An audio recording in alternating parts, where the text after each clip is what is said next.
tonight, defense attorneys for the two men arrested and charged with assaulting a Baltimore police officer back in January say that their clients are victims of law enforcement lies. Last week, we showed you this body cam video calling into question what was reported by the police department. Well, today the defendant's lawyers say there was a cover-up in the investigation and what they say was an effort to hand up an indictment. WMAR 2 News' Dave Detling continues our coverage tonight for us from West Baltimore.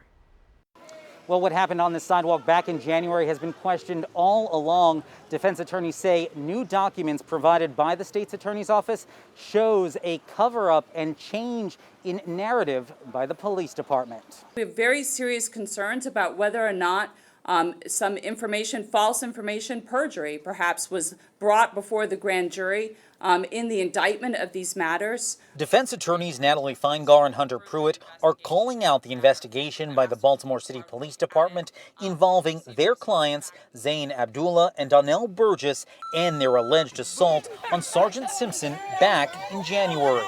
Simpson claimed Abdullah pushed him and spit at him, all before being arrested. According to the defense attorneys, video from the body camera shows it was the officer who shoved first, but that's not how court documents read. Instead, Sergeant Simpson is portrayed as putting his hands up for protection. The spitting incident, lawyers say, was another lie. Citing the police department's use of force report, Simpson told a supervisor a different narrative. In that statement, he completely changes his story about what happens. Rather than my client spitting on him, he says that my client started to speak and spittle came in his direction. Another discrepancy, according to the defense attorneys, police saying Donnell Burgess assaulted Sergeant Simpson. It was in a report, no proof or video. Here's his lawyer. He never puts his hand on that officer. He never touches him. He never hits him. He never kicks him in any of the videos that I have seen. And all he was doing was helping him. So here he is helping his friend who's saying, "I can't breathe," repeatedly over and over again.